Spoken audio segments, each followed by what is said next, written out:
what you surprisingly find is that there are actually many people out there that are having these same inklings. Something's wrong. Something's wrong with the present situation, the condition that we're in. And I think the primary reason for that is the extraordinary factor that is never placed into their equation, which is the human soul. This is not in the social engineer's equation. And I think the thing that sums it up best, there was a book written by a man named Crosby about, his basic thesis was that the incredible control that has taken place in the last 500 years is based on the ability to measure things. That human beings have obtained a power of measurement. They can measure the air. They can measure the ocean. They can measure the stratosphere. And measurement gives you power. In fact, the Arabic word to measure and to have power is the same word. But one of the verses in the Quran says, مَا قَدُّرُ اللَّهَ حَقَّ قَدْرِهِ. They didn't measure God. They didn't measure God. He's not in the equation. And one of the things that we see that is so prominent in modern society is the attempt to remove the sacred, whether it be Christian sanctity, whether it be Islamic, whether it be any type of vision of a sacred world. It is removed, and when it is included, it's included in a way that takes the teeth out of it.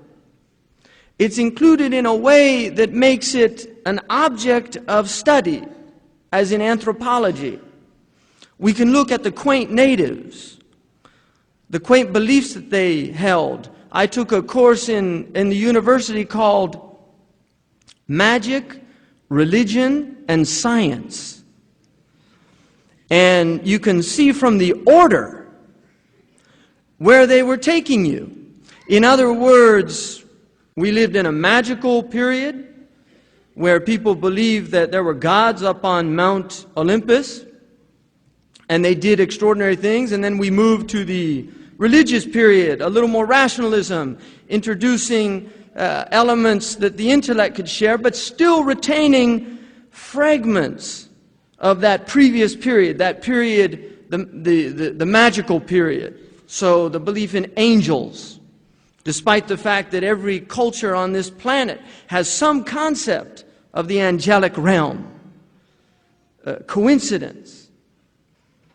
That every culture on this planet has some concept of the demonic realm. And every traditional culture on this planet has some concept of the sacred realm.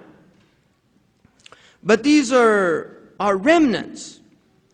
And then the religious period was superseded by the rational scientific period.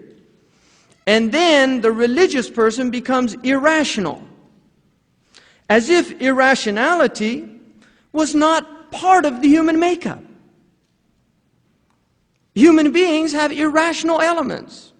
Why do you fall in love? Is there anything rational about falling in love? And yet a large part of my life has been affected by the fact that I fell in love with a woman. And it was a completely irrational event. I couldn't tell you why it happened. I couldn't even tell you how it happened. But it happened, and I've got some children running around as a result. It was irrational.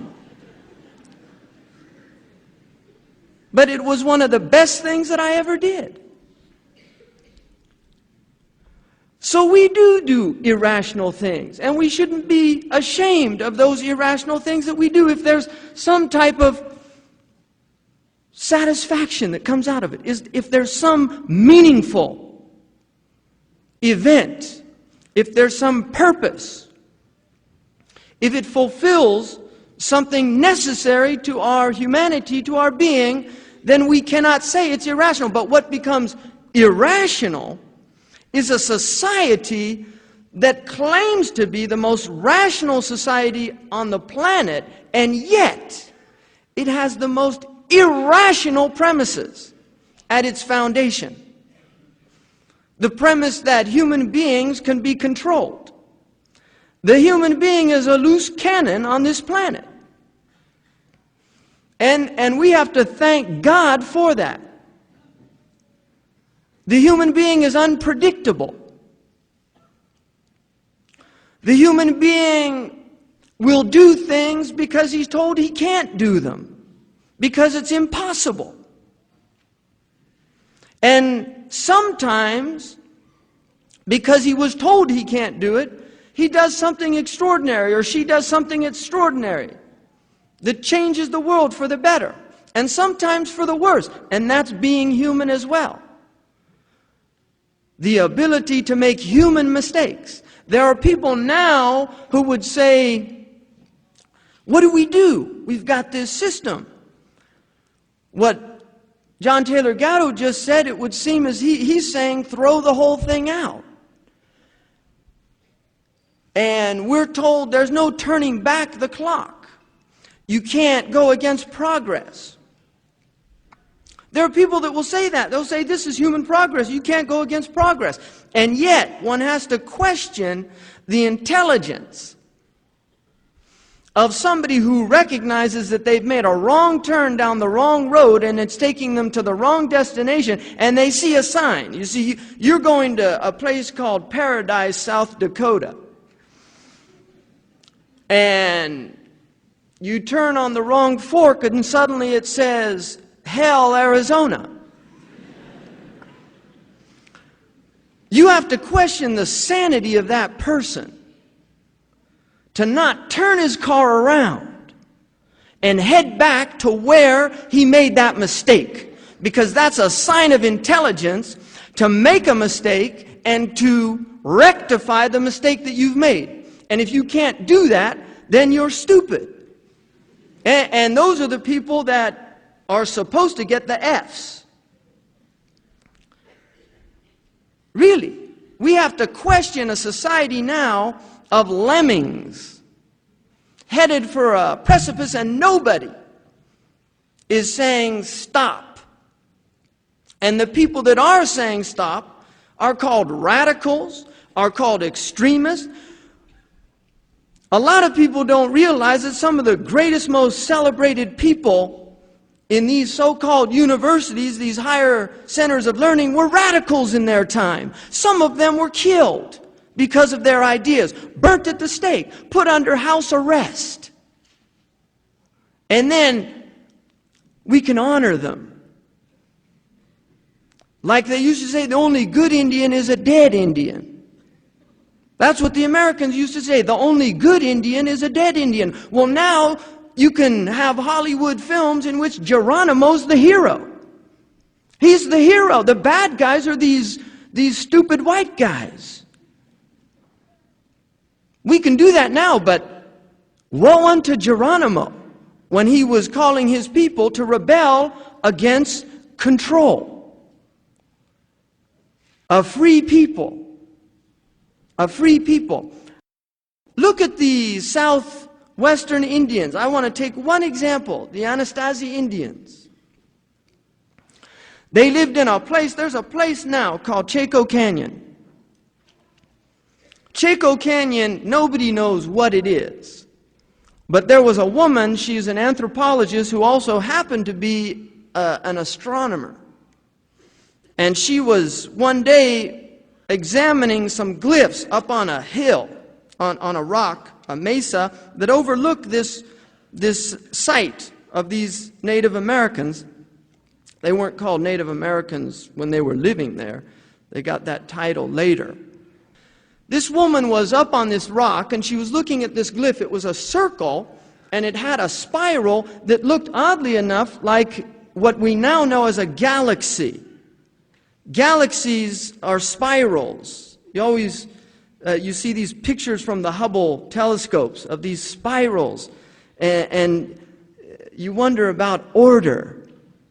Why is it a spiral? I mean, why do you see that in a seashell?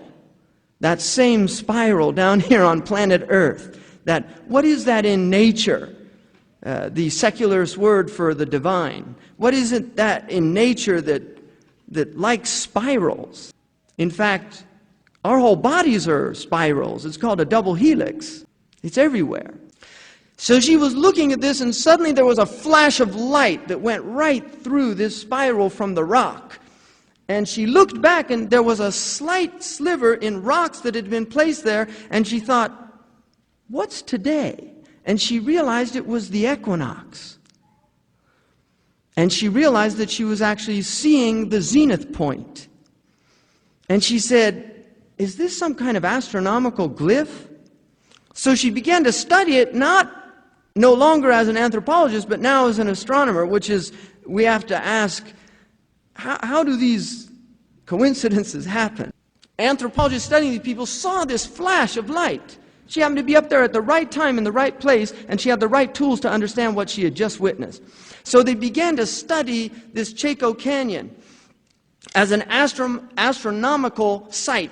And what they found out was the entire place was aligned, not just to the sunrise and the sunset, to the equinox. The shadows all reached certain corners in this building. And the moonrise, and there was the glyph work to determine moonrise and sunrise, to determine moonset and sunset at different times of the year. And one of the equations would take 18 years to work out. These were ignorant Native Americans. Ignorant Native Americans, savages. So they asked these anthropologists to say, what was this place? What did it mean? They're saying, well, we don't really know. We don't know what it was, but they definitely knew something amazing. They had very high astronomical and geometrical sciences to work all of this out. They asked a Native American from the Hopi Indians, no degree, no diploma, in fact, they just said Native American. That was his qualifications to be interviewed. And he was a simple-looking guy there. They asked him, what do you think this place was? He said, you know what this place was? He said, these people were people that looked into the heavens, and they saw order. And they wanted to bring a portion of that order down to earth. That's what they saw. They looked up into the heavens and saw order. We used to say in this culture, before it was taken over, as in heaven, as above, so below. As above, so below. The idea that we live in an orderly universe, an ethical universe. One of my favorite statements ever by a theologian in the history of theology is Kierkegaard's statement, in which he said,